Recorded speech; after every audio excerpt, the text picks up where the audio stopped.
अस्सलाम वालेकुम। नई वीडियो तमाम दोस्तों को खुशामदीद। आप देख रहे हैं लादीन मेरा यूट्यूब चैनल। उम्मीद करता हूँ सब दोस्त खैरियत से होंगे। आप सबका सपोर्ट का, प्यार का, मोहब्बत का दिल से शुक्रिया। पाकिस्तान में नया बजट आ गया है 2025 का। आप सबने देखा, हर तरफ डिस्कशन हो रही है बजट के ऊपर। मैंने एक चार्ट बनाया है। मैं सोच रहा हूँ कि आपको उस चार्ट के थ्रू सिंपल और सादा अल्फाज में समझाऊँ और दिखाऊँ कि बेसिकली ये बजट है क्या और किस तरह से इसकी डिस्ट्रीब्यूशन की गई है, और ताकि बहुत से लोग हैं उन्हें समझ नहीं आ रही। बजट जो है वो हमारे लिए एक रॉकेट साइंस बन गया हुआ है। एक तो हमारे लोगों को बेसिक एजुकेशन, बेसिक अवेयरनेस से इतना दूर रखा गया है कि जिसकी बड़ी वजह ये होती है कि जब इस तरह के मामलात आएँ, कोई बजट आए या इस तरह के कोई बिल पास होते हैं, तो अवाम को पता ही ना चले कि यार हो क्या रहा है हमारे साथ। तो पार्लियामेंट के अंदर बैठे या हमारे ऊपर बैठे जो कब्ज़ा ग्रुप हैं, वो इस तरह से अवाम के साथ गेम में डाल देते हैं। जब अवाम के पास तालीम आ जाती है, शऊर आ जाता है, अवाम पूछने लग जाती है, सोचने समझने लग जाती है, सवाल करने लग जाती है हर किसी से, अपने ऊपर बैठे अफसरों से, हुक्मरानों से सवाल पूछना शुरू कर देती है, तो फिर उनकी दौड़ें लग जाती हैं। इस वजह से जानबूझ के अवाम को गरीब रखा जाता है, जानबूझ के अवाम को तालीम से दूर रखा जाता है, शऊर से दूर रखा जाता है, उनकी ना तालीम पे पैसा लगाया जाता है, ना उनकी हेल्थ पे पैसा लगाया जाता है, ना उनके सोशल बेनिफिट्स के ऊपर पैसा लगाया जाता है। क्योंकि अगर वो 2 टाइम की रोटी खाना शुरू कर देंगे, तो भाई फिर वो आगे सोचना शुरू कर देंगे। तो इस वजह से उनको इतना गरीब कर दो कि उन बेचारों को अपने पेट से फुर्सत ही ना मिले। वो यहाँ तक पहुँच जाएँ कि उनको लगेगा यार हम तो कुछ कर ही नहीं सकते। अब बस खुदकुशी है हमारे हाथ के अंदर, सिर्फ़ हम वही कर सकते हैं। आ जाएँ बजट के ऊपर बात करते हैं। मैंने एक चार्ट बनाया है, उस चार्ट के थ्रू मैं आपको सादा और आसान अल्फाज में समझाने की कोशिश करूँगा कि भाई कितना पैसा कहाँ पे जा रहा है। ये सामने स्क्रीन पे आपको चार्ट नज़र आ रहा है। बेसिकली ये जो बड़ा कलर आपको नज़र आ रहा है, ये 46.6% ये हमारा वो है जो हम सूद की मद में दे रहे हैं। जो इंटरेस्ट पेमेंट है, जो हमने आईएमएफ से कर्जा लिया हुआ है, उस कर्जे को, ये कर्जा वापस नहीं हो रहा, ये सिर्फ उस कर्जे के ऊपर जो हम सूद दे रहे हैं वापस, ये वो है। तकरीबन हमारा जो बजट है उसका आधा हिस्सा सूद की अदायगियों में निकल जाता है। इस वजह से ये हमारे किसी खाते में नहीं आ रहा। हम इसको चार्ट में से निकाल देंगे। हम उस पैसे के ऊपर, उस बजट के ऊपर डिस्कशन करेंगे जो हमारे मुल्क के अंदर लगेगा। ये जो 46.6% है ना, ये तो लग नहीं रहा, ये तो सूद की दगों में निकल गया, ना 3 में ना 13 में, हमारे किस काम आया? लिहाजा ये पैसा हम आधा अपना निकाल देंगे। तो मतलब हमारा आधा बजट यहीं से कट हो गया। अब रह गया आधा बजट। अब उस आधे बजट के ऊपर मैंने एक और चार्ट बनाया है कि भाई वो जो आधा बजट है, जो पैसे हमारे ऊपर लगेंगे, उनमें से कितने परसेंट कहाँ-कहाँ पे जा रहे हैं। ये जो नया चार्ट है, ये आपके सामने है। इस चार्ट को ज़रा आप गौर से देखें। इस चार्ट के अंदर आपको जो ये ब्लू कलर नज़र आ रहा है, 27.1% ये डिफेंस में चला गया। देखें, जो बच गया ना हमारा 50% या 56% जो बच गया था, जो मुल्क के अंदर लगेगा, हम अब उसको डिस्कस कर रहे हैं। अब उस 56% में से कितना पैसा कहाँ-कहाँ पे जा रहा है, हम उसके ऊपर डिस्कशन करेंगे। ये जो ब्लू कलर आपको नज़र आ रहा है, ये हमारा 27.1% ये सीधा-सीधा डिफेंस में चला गया। इसके साथ आपको ये जो ग्रीन कलर नज़र आ रहा है 11.2%, ये सीधा-सीधा हमारा पेंशन में चला गया। उसके आगे जो आपको नज़र आ रहा है 12.7%, ये रखा गया है सब्सिडीज़ के लिए। सब्सिडीज़ का मतलब आपको पता है कि अगर महँगाई हो जाती है, किसी चीज़ की कीमत ज़्यादा हो जाती है, आप कीमत कम नहीं कर सकते, तो फिर आप मतलब फॉर एग्ज़ाम्पल जिस तरह अब ये किसानों के साथ हुआ, किसानों को नुकसान हुआ, अब उनका नुकसान पूरा करने के लिए हुकूमत उनको अपनी जेब से पैसे देती है।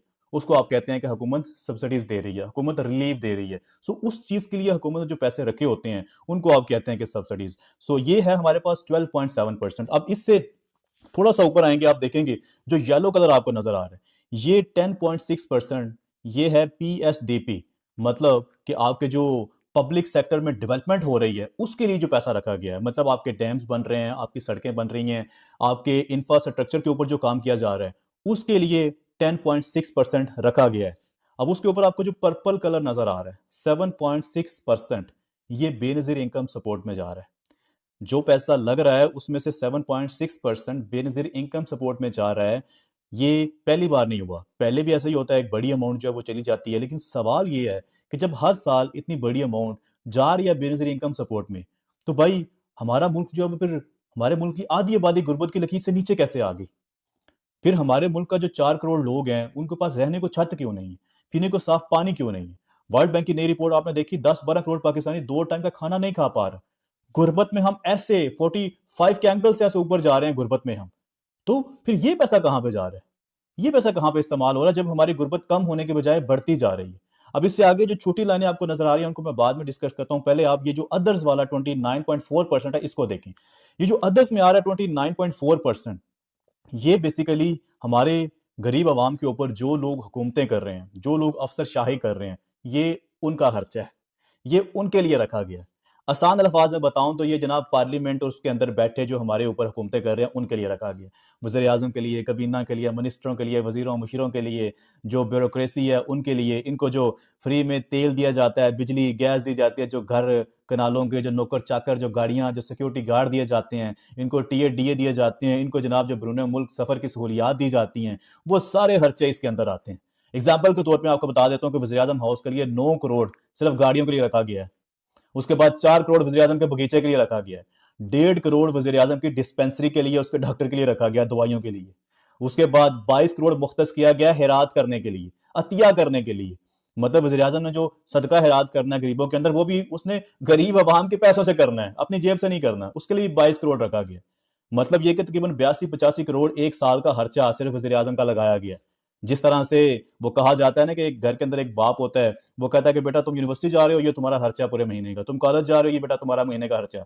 इसी तरह ये शहबाज शरीफ ने अपने महीने का खर्चा जो है वो 82 से 85 करोड़ रखा है, सॉरी साल का खर्चा। एक साल जो, अब ये एक साल में हमें वज़ीर-ए-आज़म इतने में पड़ेगा, तकरीबन ये कोई मतलब पौने अरब तो बन ही जाता है। अब इससे आगे बढ़ते हैं। ये जो छोटी लाइनें आपको नजर आ रही हैं, छोटी लाइनों में एक एनर्जी स्कीम है, एक साइंस एंड टेक्नोलॉजी है, एक एचईसी है और एक हेल्थ है।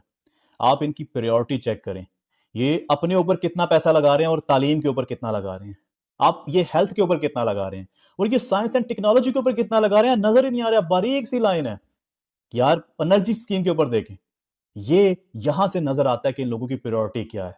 यहां से नजर आता है जो इमरान खान कहता था ना कि ये सिर्फ और सिर्फ अपने ऊपर पैसा लगाते हैं, कौम की कोई फिक्र नहीं है। इमरान खान ने सानू खा छड़ना है, इमरान खान नहीं छोड़ेगा हमें अगर तू हमारे साथ ना खड़ा हुआ तो मेहरबानी करके तू हमारे साथ खड़ा हो जाए। इनको डर है कि बजाय इसके कि कहीं ट्रंप जो है या जो अमेरिकन जो हैं वो कहीं ये सवाल ना करना शुरू कर दे कि भाई मुल्क के अंदर आईनो कानून की धज्जियां क्यों उड़ाई जा रही हैं, मुल्क के अंदर इमरान खान की जो इलीगली आप लोगों ने उसे गिरफ्तार किया हुआ वो क्यों रखा हुआ जेल के अंदर, जो आप लोगों ने अवाम के मैंडेट चोरी किया वो क्यों किया, वापस करें अवाम को। पाकिस्तान के अंदर जो इंसानी हकूक की पामाली की जा रही है, कानून की पामाली की जा रही है, कहीं उसके ऊपर सवाल ना उठना शुरू हो जाए। इस वजह से बेहतर यह है कि बजाय इसके भी ऐसे सवाल आ जाएं, एक तो जाकर उनके कदमों में पड़ जाओ, एक तो उनसे बोलो कि भाई तुसी हमारे जनाब माई बाप जो कहोगे हाजिर हाँ, साढ़े को लैनियां मदनियात पईयां ने थे, किन्ने लैनियां ने। बलोचिस्तान से इतना सोना मदनियात निकल रहा है, वो भी आपका है, ये भी आपका है, ये तो सारा मुल्क आपका है, आए ना। आप क्यों शर्मा रहे हैं? आप थोड़े से मदनियात के लिए यूक्रेन में जाकर जनाब आप फड्डे कर रहे हैं। पाकिस्तान भरा पड़ा है मदनियात से यार, अपने घर की बात है, आए आप इधर बिस्मिल्लाह तो करें। अब इस तरह से जाके उनकी चापलूसी की जा रही है, इस तरह से जाकर उनकी गोद में बैठने की कोशिश की जा रही है कि किसी तरीके से हमारे सर पे शफकत का हाथ रख दें। क्योंकि अगर ट्रंप ने या उसकी इंतजामिया ने शफकत का हाथ रख दिया तो हो सकता है कि जहां हमें मजीद थोड़ा टाइम मिल जाएगा पाकिस्तान में हुकूमत करने का। अगर ये सोच रहे कि भाई इनकी कुर्सी लंबे टाइम के लिए बची रहेगी, इनका इक्तदार जो है वो लंबे टाइम के लिए बचा रहेगा, तो वो भूल है इनकी। इनको ट्रंप भी नहीं बचा सकता। और हैरानगी की बात यह है, ये वही लोग हैं जो कुछ अर्सा पहले इमरान खान के ऊपर इल्जाम लगा रहे थे कि जी इमरान खान ट्रंप को आवाजें लगा रहे हैं, इमरान खान ट्रंप से मदद मांग रहा है। आज उसी ट्रंप के लिए नोबल इनाम फॉर पीस नाम के लिए खड़े हो गए हैं, ये आवाजें उठा रहे हैं। वो जिस ट्रंप को इमरान खान का अब्बा बना के पेश कर रहे थे, आज उसी ट्रंप की गोद में बैठ गए। मतलब आप इनकी मुनाफकत देखे, पखेसी देखे, इनकी मुझे हैरानगी होती है ये बूट के तस्मों के साथ लिपटे हुए इन टाउटों के ऊपर कि वही इमरान खान जिसके ऊपर आप इल्जाम तराशी करते थे, और जी इमरान खान को अगले यहूदी ऑक्सफोर्ड यूनिवर्सिटी का वो इलेक्शन लड़वा के चांसलर का चांसलर बनाएंगे, फिर यहां से ले जाएंगे, कहेंगे जी ये हमारा बंदा है हमें दे दो। और आप देखो क्या हो रहा है। मतलब इस तरह के इल्जाम लगाए लोगों ने इमरान खान के ऊपर। पिछले 20 साल से इमरान खान को यहूदी एजेंट बना के पेश कर रहे हैं। आप मुझे बताएं कि यहूदी एजेंट कौन है? आप यहूदियों के साथ या इसराइल के साथ कौन बैठा हुआ है? अगर आप ट्रंप के कदमों में इस हद तक जाकर बैठ जाते हो तो इसका मतलब यह है कि आप इसराइल को एक्सेप्ट करने जा रहे हो। अगर आप ट्रंप के साथ इस तरह उसकी गोद में बैठ जाते हो तो आप इसराइल के खिलाफ किस तरह खड़े हो सकते हो? ट्रंप में और इसराइल में क्या फर्क है? अमेरिका और इसराइल में क्या फर्क है? आप इसराइल की गोद में बैठ के आप ट्रंप की गोद में बैठ के इसराइल को तड़ियां लगा सकते हैं। आप ट्रंप की गोद में बैठ के, अमेरिका की गोद में बैठ के उनकी गुलामी करके आप इसराइल में मिसाइल ठोक सकते हैं। मतलब सोचे ना किस तरह से हो सकता है। एक तरफ आप कह रहे हैं कि जी हम यहूदियों के खिलाफ हैं, हम इसराइल के खिलाफ हैं, हम ये हैं, हम वो हैं, दूसरी तरफ आप उनके अब्बू की गोद में बैठ गए। एक तरफ आप इसराइल के खिलाफ हैं, दूसरी तरफ आप इसराइल के अब्बू की गोद में बैठे हुए हैं। मैंने आपसे पहले दिन से कहा था कि ये जितने भी हमारे मुल्क के अंदर मुल्ला है, ये चाबी वाले, टीएलपी वाले, इनको जानबूझ के चाबियां दी जाती है कि इमरान खान को यहूदी एजेंट बना के पेश करो, इमरान खान को पाकिस्तान में फितना बना के पेश करो, इमरान खान को पाकिस्तान का दुश्मन बना के पेश करो। और ये जो लोग है ना, इनको मसीहा बना के पेश करो, इनको बोलो कि यार ये बिल्कुल ठीक है। इमरान खान के वो अल्फाज, इमरान खान ने कहा था कि दोस्ती सबसे होगी, गुलामी किसी की नहीं होगी। अब देखें, अगले आपको दोबारा कोशिश कर रहे हैं कि जनाब वो लंच में और डिनर में लेकर जा रहे हैं। अब इस गुलामी के बाद, इस चापलूसी के बाद ये लोग अपनी हुकूमतें बचाने के लिए, अपनी कुर्सी बचाने के लिए पाकिस्तान का जिस लेवल का नुकसान करवाएंगे। ईरान क्या सोच रहा है आपके बारे में यार? आपके हमसाया मुल्क ईरान, अफगानिस्तान आपके ऊपर ट्रस्ट नहीं करते, आपके ऊपर यकीन नहीं करते। उनको पता है कि आप हमारे साथ खड़े नहीं होंगे, आपने अमेरिका की गोद में बैठ जाना है। ईरान ने अभी परसों ट्वीट किया हुआ था कि हम वो नहीं है जो वाशिंगटन जाकर उनकी गोद के अंदर बैठ जाए। हम ईरानी हैं, हम हुसैनी हैं, हम खून के आखिरी कतरे तक लड़ेंगे, चाहे हम खत्म हो जाए। सरेंडर नहीं करेंगे, ना ही गोद में जाके बैठेंगे, हम लड़ेंगे। किस तरह से आप बोलेंगे कि यार ईरान आपके ऊपर ट्रस्ट करे? ईरान देख रहा है कि आप जाके चापलूसी कर रहे हो। ईरान बेचारा इसराइल के साथ लड़ रहा है और आप इसराइल के अबू को नोबेल प्राइज फॉर पीस के लिए नामजद करने के ऊपर तुले हुए हो। किस तरह से ईरान आपके ऊपर ट्रस्ट करे? किस तरह से अफगानिस्तान आपके ऊपर ट्रस्ट करे? मैं बार बार यहाँ पे चीखता हूं कि आपको अपने हमसायों के साथ ताल्लुकात अच्छे करके उनके साथ आपको एक ब्लॉक बनाना चाहिए, एक चेन बनानी चाहिए, उनके साथ आपको अमन कायम करना चाहिए। लेकिन आपको हमसायों की फिक्र नहीं है। आप जो हमसायों के ऊपर बमबारी कर रहे हैं, जो आपके हमसायों से लड़ रहे हैं, आप उनकी गोद में जाके बैठ जाते हो। बार बार हमारी तारीफ भरी पड़ी है, आप बार बार चले जाते हो कि जी आओ साड़ी मादरियात भी ले लो, जो कहोगे करांगे। किस लिए? सिर्फ और सिर्फ अपना इक़्तिदार बचाने के लिए, अपनी कुर्सी बचाने के लिए, सिर्फ और सिर्फ अपनी जो थोड़ी सी मुद्दत की आपकी रह गई हैं हुकूमतें, वो बचाने के लिए। लेकिन जो मर्जी है कर लें हजूर, आप नहीं बचा सकेंगे। और हम पाकिस्तानी इस चीज के ऊपर जोर देते रहेंगे कि हमने अपने हित्ते के अंदर अमन लेके आना है और हमने अपने हमसायों का ट्रस्ट बहाल करना है।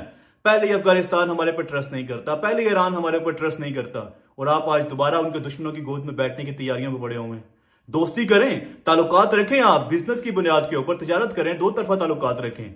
लेकिन गुलामी क्यों कर रहे हैं? जूतों में जाकर क्यों बैठ रहे हैं? उनको नोबेल इनाम के लिए नामजद क्यों कर रहे हैं? वो है इस काबिल कि उसको नोबेल इनाम दिया जाए? वो फलस्तीन के अंदर जो कुछ कर रहे हैं, वो ईरान के साथ जो कुछ कर रहे हैं, वो यूक्रेन में जो कुछ रशिया के साथ जो कुछ कर रहे हैं, वो है इस काबिल कि उसको नोबेल इनाम फॉर पीस दिया जाए? अपने दिमागों की सफाई करवाएं, मेहरबानी करें, अपने मुल्क का सोचें, अपने लोगों का सोचें, अपनी धरती का, अपने हित्ते का, अपने हमसायों का सोचें। इसी में हमारी बेहतरी है। अगर इस तरह करते रहेंगे तो माजी की तरह आप मजीद हमारा नुकसान करेंगे। इजाजत दें, नई वीडियो में मिलेंगे, नई शुक्र पर बात करेंगे। लाइक कमेंट सब्सक्राइब जरूर कीजिएगा। खुश रहें, आबाद रहें, आज़ाद रहें। इमरान खान जिंदाबाद, पाकिस्तान जिंदाबाद।